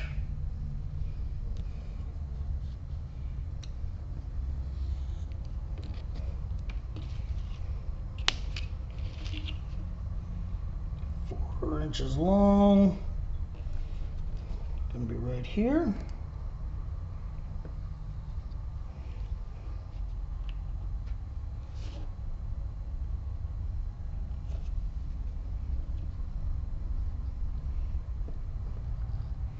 All right, there it is, my pen holder. I worked really hard on it. Okay, so I need to glue it shut and then glue it to the outside edge of the notepad here. Okay? So that's all I'm going to do. I'm going to center it top to bottom, you know, using my centering side of my ruler here. I'll center it. I'll just barely put some glue in there to glue it shut on the edges here. And I'll center it, and I will glue the side that will have to be sewn to the edge, and it'll all get sewn together as we go around the project. Okay, so I'll pause the camera and I'll take care of all that. All right, so here it is. I glued my little pen holder on here. Okay, and now we are going to go ahead and finalize our stitching and everything on the whole front cover. Okay, now the plan is we will go completely around what we know to be the front cover piece, which is also including some of what's under this binding here. Okay, we're talking about that line right there. All right, now I can't see where that is when I'm on the sewing machine. You know, you can kind of see where the light hits it and changes it where the edge of that is, but on the sewing machine I can't see that well enough to make sure that I keep a straight line. So I'm going to draw that line on there. All right. So I'm going to use this grid line one more time. Good rulers. I'm hoping to instill the importance of good rulers here. And we're going to make this about 3/4 of an inch from the edge of the scallops. All right. So. But I'm also kind of pushing down on it to make sure that that's going to be far enough, you know, because we still need to stay on the leather, of course, the main body of it. Otherwise our sewing's just going to fall off and that'll look terrible. All right, we've got a good line that's right at 3/4 of an inch from the edge of the black scallop, not the tan scallop, but the black scallop. And I'll just grab me a light line here. And there's my sew line for that portion. All right, so we will sew a perimeter all the way around this thing, about 3/16 of an inch in. Okay, not quite 1/4 of an inch, but you know, you do want it wide enough that you're not worried about not hitting some of your layers. Okay, so back to the machine we go. One thing I am going to do is adjust my stitch length just a little bit, because as this gets thicker, the stitches will get smaller on the exact same setting on this machine. Every walking and compound feed machine is that way, that as you get more bulk under the presser foot, the stitches get smaller. And likewise, if I was doing thick stuff and then I went to thinner stuff, the stitches would get larger. So just a tidbit on sewing machines for folks that are new to them. And again, I'm going to give myself a very generous stitch line here, because I don't want to miss a single layer, especially when it comes around to the pen holder and stuff like that. And I'm going to be real careful and slow. Like right now, I'm about to go up over the pen holder, and I want the machine to be able to walk up onto that thing. So I'm going to go slow and make sure that it's not just pushing it off on the back side, which it actually is trying to down here.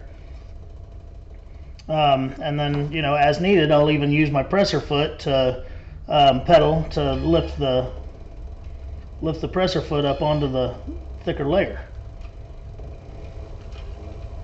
All right, now we're going. Okay. We always talk, there's a simple rule when using a sewing machine. You know, first thing you should always do is check your bobbin. I put a fresh bobbin in this sucker before we started this project, and I know that bobbin will go the entire project, so we're safe.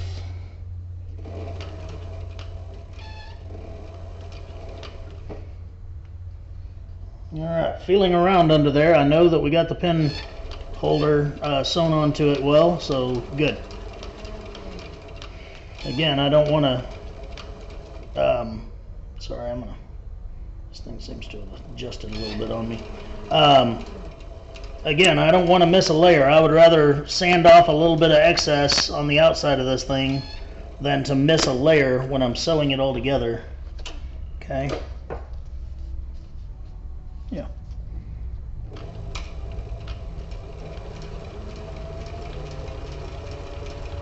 All right.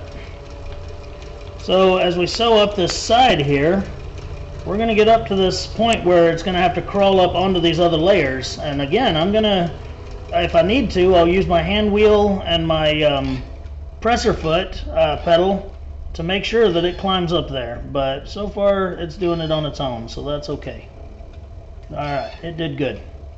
If those aren't really thick layers to climb up, if this was trying to go up to, you know, up on top of an 8 or 9 ounce piece or something like that, we may have a little bit more trouble.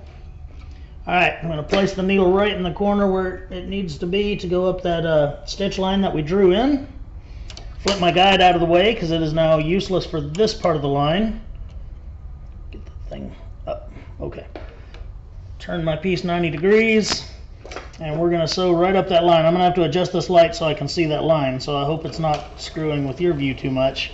But I've got to see that line to make sure that this stitch is good.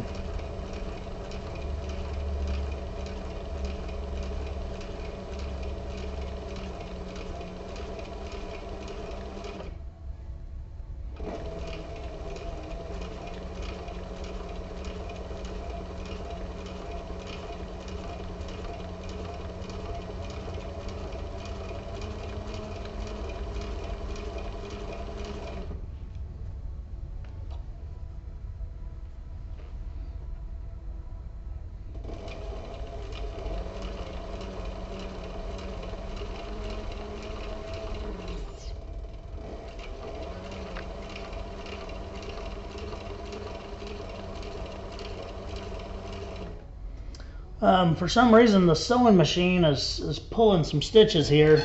A couple of them are loose. It's very likely that it's time for a needle change. I'm going to keep going because it only happened in a little section back here, but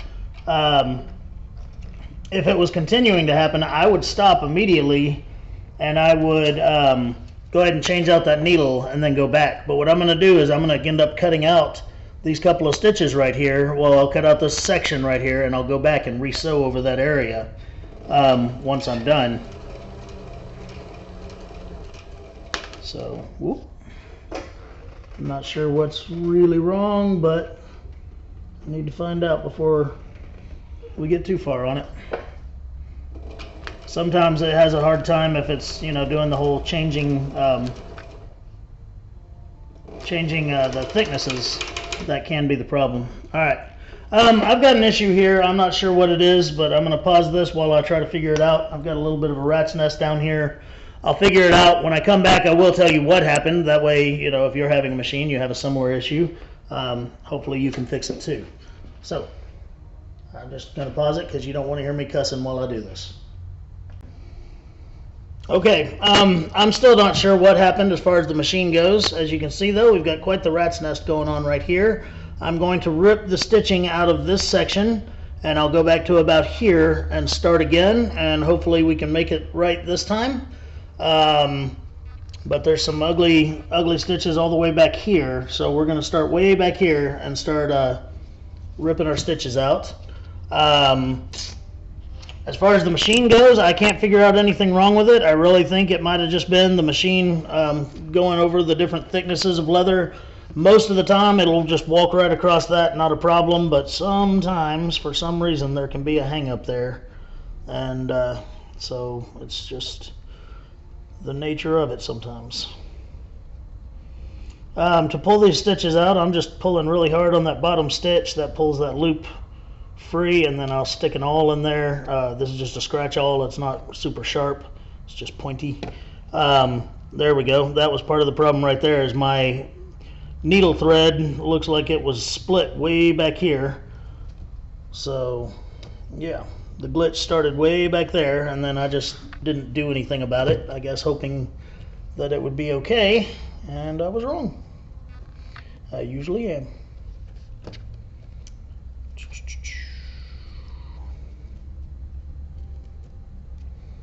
Yeah, all kinds of messed up stuff here.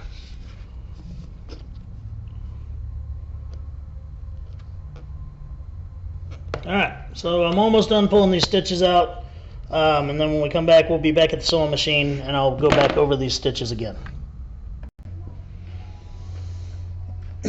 Alright, so I did figure out what was wrong. I opened up my bobbin area here, and there was just, the bobbin had spun freely, and a lot of thread had just kind of tangled up inside the bobbin casing area. Not a common problem at all, but it did happen. We did get over it. I went ahead and redid my stitching here to test it out, and now I've unstitched everything but 2 stitches here on this side, and we're gonna continue on that stitch line and hopefully get back to the beginning with no further incident. So, without further ado, I'm gonna put my needle down right there in the corner stitch. And that's 2 stitches back from where I undid all my stitching, and we'll run forward with it.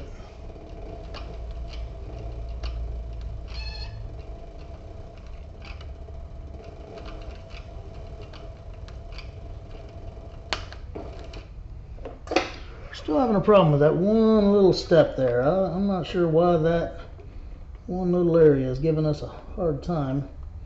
That's the same place that it messed up a while ago.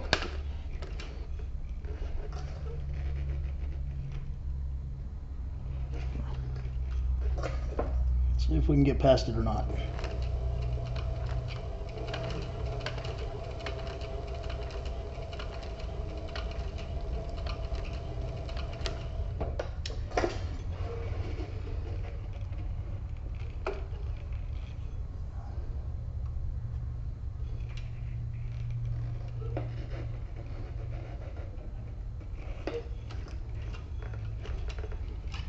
Looks like or not is going to be the answer there.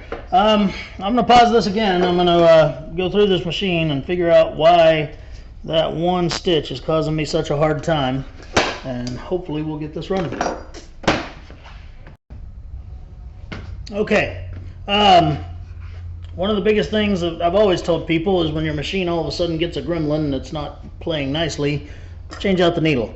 So I did that. Just sewed about 20 feet of sewing on a test piece, and it did fine. So let's see if we can make it over that one problematic stitch right there. Let's hope. Part of me so badly wants to just do this off camera, and that way, you know, get it done. But the other part of me is like, well, what am I teaching people that are wanting to learn if I just am like, oh yeah, I fixed it off camera, don't worry about it. So here we go.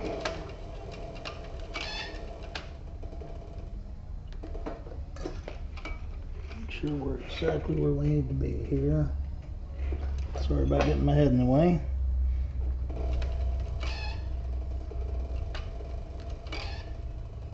Alright, the next stitch is the one that's been giving us problems. Alright, and it gave us another problem, but I could hear what happened when it happened. There's already a stitch there from when we did the tan part here. Okay, so what it is there's so much stuff in that little, there's already so much thread in that little hole that it's pushing the needle and causing the thread to hit the shuttle hook instead of the shuttle hook just being able to grab it and wrap around it like it's supposed to. So I'm gonna try to hand wheel it back through that stitch one more time just to see if we can get it to catch.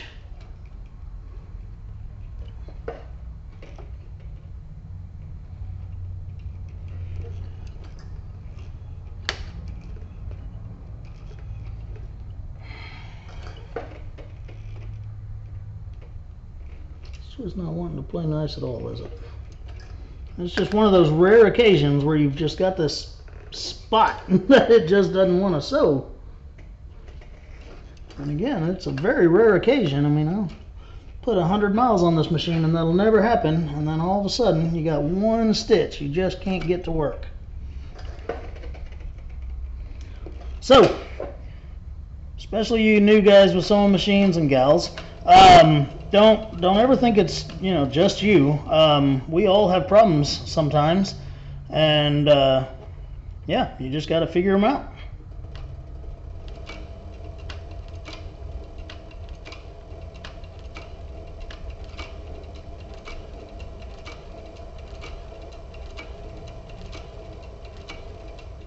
Now I think I'm sewing fine. Just had to get past that rough patch. Now we're just some stitching fools.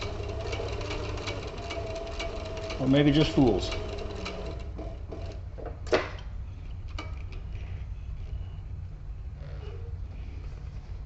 going to make that turn so I can get in line with my stitches over here. Alright, we'll get back down to that first stitch and be done with this problematic panel. I didn't intend for that to sound that way, problematic panel, but it did. Alright, do my overstitch over my first couple of stitches here, and done. Pull this sucker out.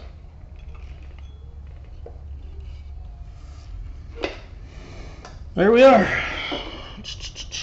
Not bad. Only took forever.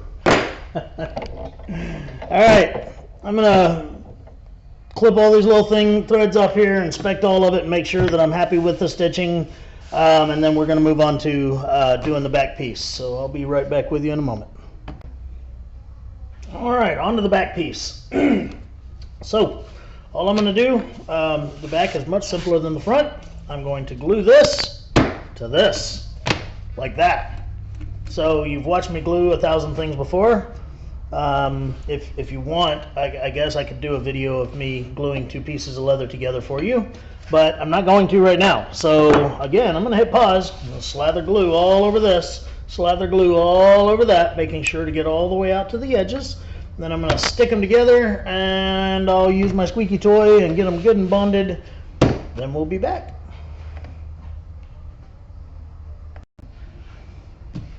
All right, so we got this piece glued together and everything. I'm going to take my scalpel. I'm going to throw a fresh blade on here because I've dropped it a couple of times, nicked it up, carved it up, you know, messed it up. I'm going to trim off the excess on this this liner here, and then we will add the little flap that is going to connect the tablet itself. Okay, and then we can sew this onto the book. We started out with like 7 or 8 pieces of leather, and now we're down to like 3. We are at the home stretch on this project. Lots of edging to do, but that's okay. We're almost done with construction.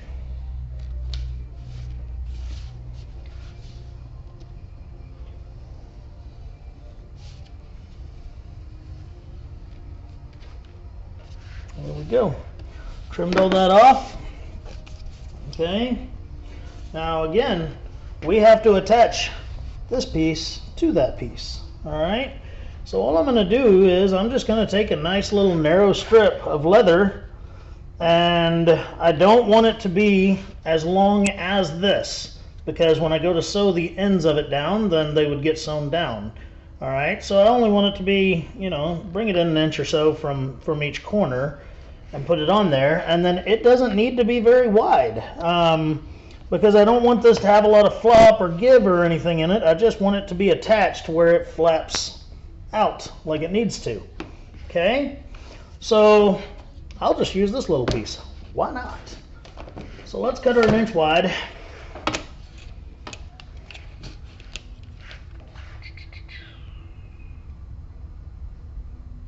Let's start with a straight edge. It looks straight, but it's not. Now it is. All right, now I'm going to go 7/8. I'm not going a full inch.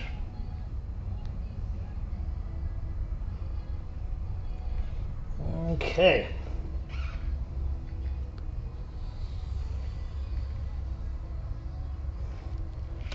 Cut that little strip off. Just threw that at my computer. Hopefully it didn't hit the video, but all right. And I will take and make sure my ends of it are square so it'll look right. But I'm going to take it and I'll center it top to bottom on the back of the book. Okay, that end's square.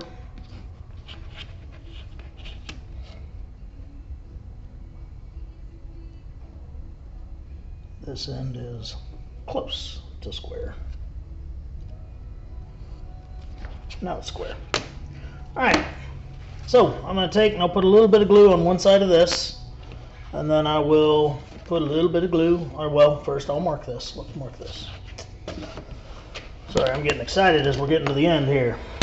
All right, so we'll go center this. Okay, and then this thing is just a little over 8 inches.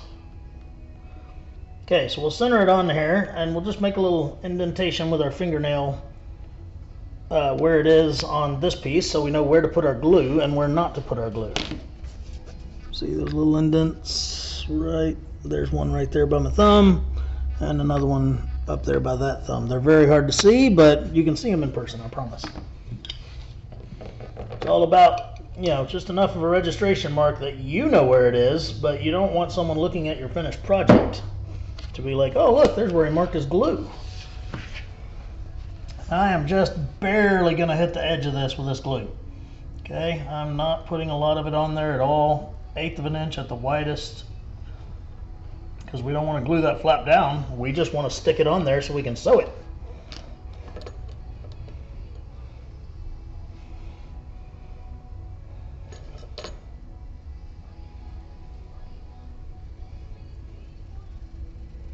There we go. All right. I'll flop that around a second so it'll dry right quick. Wipe that excess glue off my table.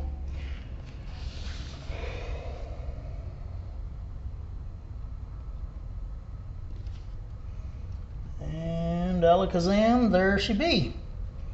That's glued. All right.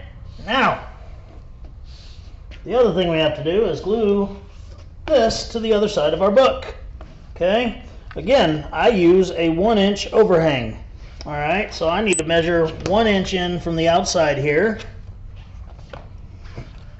Scratch that, I apologize. I need that edge right there to be black. Okay, right now it's that tan underneath the black, so the edge itself is not black, and I want it to be. And I didn't finish cutting all my daggum threads here either, did I? So I'm gonna go grab some black edge ink, and we're gonna get us a little bit of edging going on here, and then we'll move on to what we were about to do. All right, got me a bottle of indelible black edge ink. Dadgummit, I didn't get a dauber. 1 second. Got it. Got me a dauber, got my indelible edge ink. I'm going to go ahead and burn down my dauber. I know I've shown this on a lot of my videos, but I will continue to until the entire world knows how to do this. This dauber is real fuzzy. I mean, it's just real fuzzy. So to get something just on the edge of this is going to be really challenging as it is. So what I'm going to do is burn it. Do this outdoors if you live in a small place, because it's literally like burnt carpet. Blow on it, let it cool off, because that did, like, it's molten basically. Now that it's cool, you can just knock the charring right off of it. Okay, like it just falls off on your finger there. So I'm going to do that over here over the floor, because I don't want to do it on my workbench and have black char stuff everywhere. Again, this does stink, so apologize to your spouse or roommate or whatever beforehand, or just do it outside. All right, so I'm going to take, this is a Berry King grooved edger. I'm going to take it and just run it right down this top corner here, just to knock that edge off. Okay, and I'll take some sandpaper here and I'm going to sand that edge a little bit too because there's glue on it. Okay, so this is just some 320 grit normal sandpaper. There's nothing special about it. Okay, now I am going to, there's a lot of fuzzies on the back side of that because of what the sandpaper just rose, so I'm just going to take my lighter right quick and just run it lightly along the back side of that. And that's going to take care of most of those fuzzies for me, and then I can run it with my finger and it'll just knock all that off. Ready. Now, edge ink. So I had to shake this bottle up a lot. The stuff, the colorant in it settles, so you got to shake it before you use it. But real simple to use. We like the Indelible brand. It to me, it has way faster dry time. And seeing as you have to put on a couple of coats, dry time is very important. This particular piece, I may not put more than one coat on. I just need it to be black. I don't necessarily need it to be all smooth and perfect.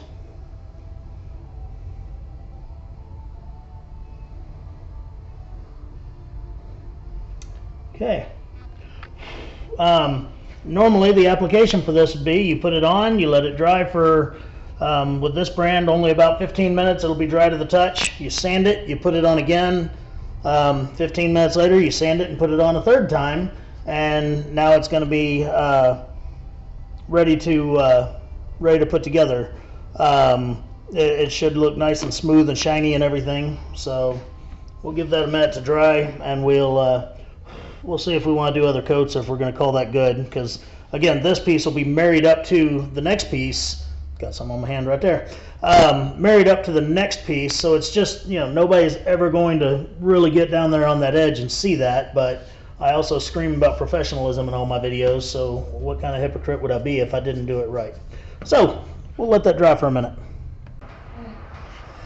Okay, so I am going to go ahead and sand this back down and reapply my edge ink to this one edge. And yeah, and we'll end up doing that one more time again after this, and it'll be a nice, gorgeous, slick edge, and something we can be proud of, right? So it's already going on much smoother with the second coat than it did with the first. That's how you know it's working. Alright, I'll just set that right there on the edge of my bench. And I'm not going to do it on camera, but I will do a third coat, and then I will put back on camera how it looks afterward. Alright, so here we have the blackened edge that's finished and shiny and pretty and dry enough that we can do what we need to do next. So what I was about to do is, like I talked about, we have an inch of overhang where it's going to connect to our backside piece. Okay, so I'm going to measure out 1 inch. I'll take that same pencil that I used earlier, and I will draw me a little pencil line very lightly to mark where my glue up's going to be.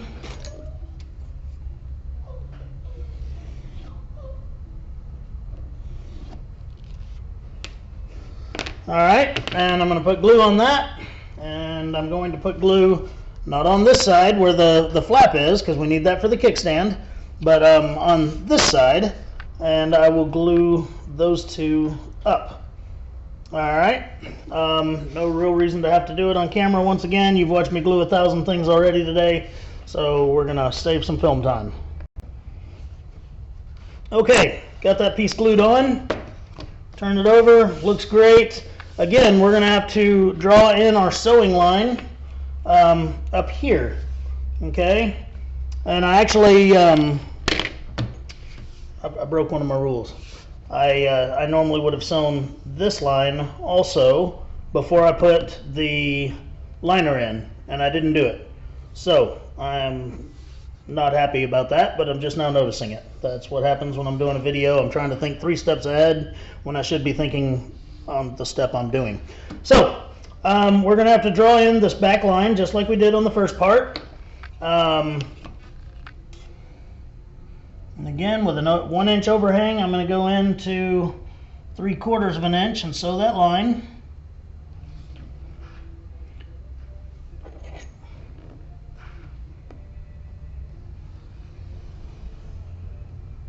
Okay, now the first line I'll sew is the one that I should have already sewn. All right, this very edge right here. And then I'll go back and I'll sew an entire square around the entire piece. All right, so back to the sewing machine. I'll show you what that looks like. Should go pretty quickly, as long as we don't have any issues. Famous last words, right? I'm going to bring that edge guide up just a little bit so I can have it right on the main body of the notebook. There we go. A little bit more. All right, and that way it'll ride right up along the edge of the binding there. Okay. So as before, we'll start with our back stitch.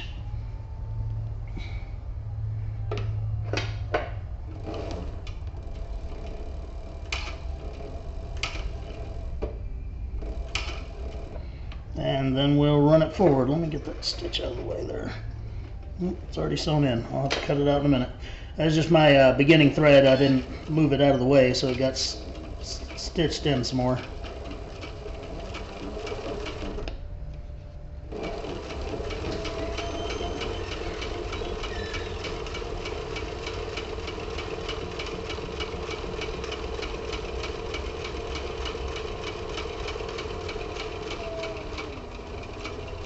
Getting close.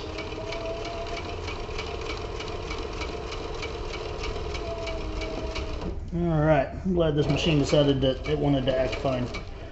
I was a little worried, and I never like, when I'm making a video, I never like something to go terribly wrong, because, well, it's kind of embarrassing sometimes, but again, I just try to use it as a teaching point that, you know, stuff's going to go wrong. That's how that works. As I tell my 7-year-old, that's what we call life. All right, so now I'm going to stitch around the entire perimeter of that. Okay, and it doesn't really matter where I start. I don't like to start in a corner, so I'm not going to. So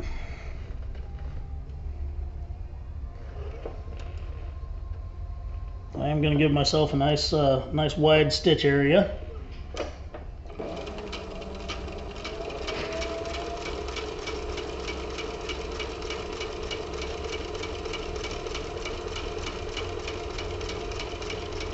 Now, I know this video is getting really long, so what I'm going to do is I'm going to go ahead and pause it, and when I come back, this part will be stitched and we'll do the next part. Alright, so I got that sewn on. Alright, and now I'm just going around. I sanded all of my edges down, all of these exterior edges here, and I'm going with my edge beveler and beveling them, and I'm going to apply my edge ink. I'm going to do black on the entire perimeter here, but on this piece, the tablet holding piece, I'm going to do our clear edge ink, and it's going to look really nice. It will look, it'll have, you know, a natural colored edge to it, and then there won't be too much of the black color when you close it, and I think it'll be a nice accent. So yeah, you've already watched, I've already kind of explained how I use the edge ink and everything, so I'm just going to go ahead and do that, and when we come back, we'll attach the final pieces.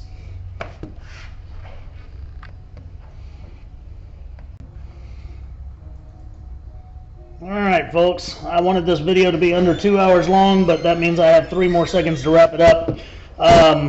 So we did our black edge ink all the way around the perimeter of the main body piece. And we did just the clear edge ink around the perimeter of this piece. Now, the last step that we have is to sew these 2 pieces together, and we are done. I only did 2 coats of edge ink on both these pieces so far. I will do a third, but I've got to get this video uploaded like right now. So I'm going to glue this piece down to that little 3/4 inch strip that we did there, and then I'm going to sew it, and there it is. We're done. I'm going to go ahead and do that. I'm going to glue it on there, and then once the glue is ready to go, I will I'll have this pointed to the sewing machine again, and we'll finish it up. All right, so here we are at our last assembly step, which is putting the tablet holder onto the rest of it. I'm going to do something that I preach all the time not to do, which is I'm having to sew with my presser foot right on the edge of my leather. Every once in a while you just got to do stuff you're not comfortable with, and this is one of those times. But I mean, I can't stick the whole book under the throat of the machine, but I can stick this part of it. So here we go. We're going to backstitch a couple of stitches, and I'm going to be very careful holding the book to make sure that that presser foot doesn't slide off the edge of that leather.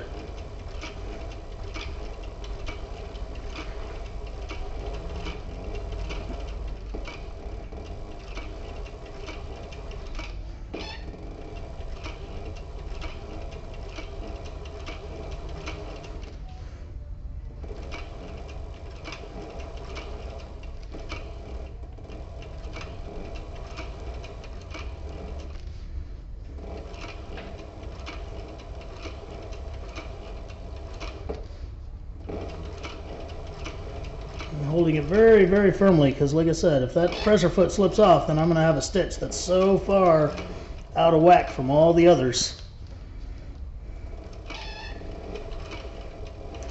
I would sure hate to mess it up this late in the game.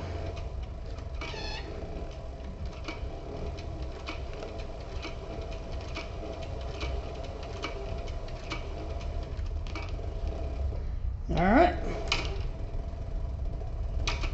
Do our back stitch here, and we are done. This project is complete. Again, I'm going to put a little bit more of the edge ink on just to make sure we've got nice shiny smooth edges. But as far as this instructional video is concerned, this project is complete. So all right, hopefully you enjoyed watching this one. It is a really fun build. You can learn a lot of new things with this one. Again, this template is only going to be available at Tandy leather stores or on their website. They're actually waiting on me to upload this last video so they can put them on their website. So that's why I've got to get this done. So anyway, again, I'm Aaron Heiser of Maker's Leather Supply, and we appreciate you watching, and subscribe to our channel if you like what you see and you want to learn more, and also follow Tandy Leather Factory and their channel as well. So have a great day.